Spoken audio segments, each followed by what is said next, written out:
चिकित्सा पाई अर्थ साजिची बाधक मरण सह संग्राम करुछि पंचम श्रेणी छात्री टीटी वैक्सीन जोगु डेना फुली जाइथिबा अभियोग।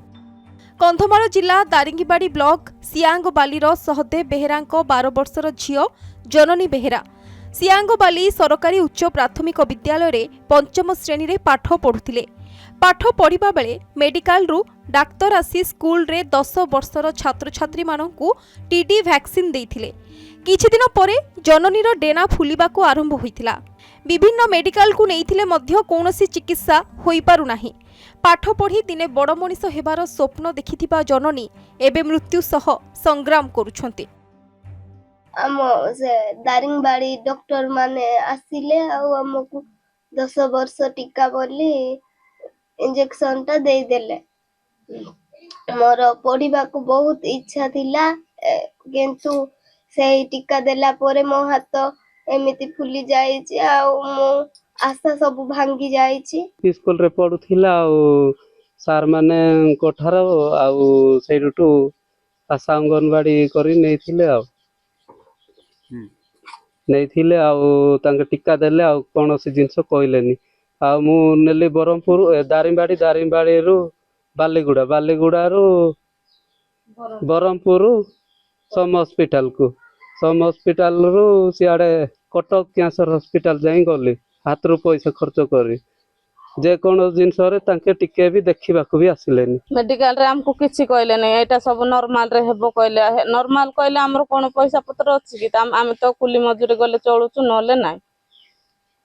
एबे हमर पैसा पत्र नै आमे काम जाय पारनु कि ताको छाडी के जाय पारनु कि हमको खाइबा को भी मिलुना आमे कोन करबु आमे सेंती है कि सरकार तरफ रु टिके सहयोग करथिले भलो हेथांता।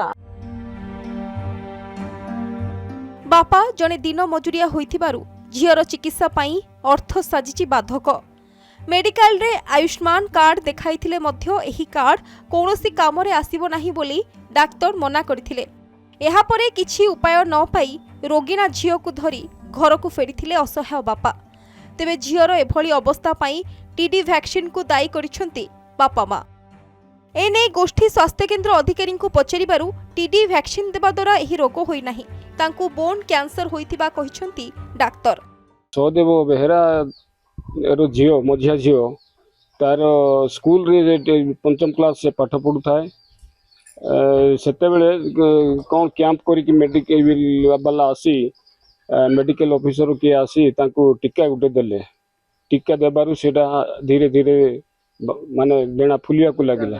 बापा न थाए से बाहर थिला माँ केवल तार जत्न नउथिला कि बापा बाहर आसिला परे ताकू दारिंगबाड़ी नेले बालीगुड़ा नेले बरमपुर नेले कटक पर्यंत नहीं फेलर हेले। वैक्सीन नबादरे जो अभियोग आसुची जे ताकर ई जो असुविधा हेची किंतु एटा गोटे प्रकार गोटे एग्रेसिव कैंसर एटा वैक्सीन रिलेटेड नुहे आउ वर्तमान कथा हला ताकर वर्तमान चिकित्सा पई से जते हायर फैसिलिटी जेमिति हमर वर्तमान कटक रे आचार्य हरिहर हॉस्पिटल अच्छी से जाइए सेठी निश्चित भाव देखार अच्छे जदि से जाइए भल से ट्रिटमेंट ने आम सहायता करूँ केमी से ठीक जगह पहुँची पारे केमी चिकित्सा बहुत जल्दी आरंभ हो पार से चेष्टा करूँ। पाठ पढ़ी दिने बड़ मनीष हेबार स्वप्न रखिथिबा पंचम श्रेणी छात्री एबे शय्याशायी अवस्था बापा माँ दिन मजुरिया होइथिबारु चिकित्सा पाई अर्थ साजिची बाधक।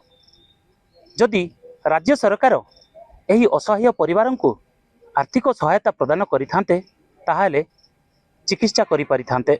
दारिंगबाड़ी ब्लॉक सियांगबाली राजीव मुठामाची रिपोर्ट नंदीघोष टीवी।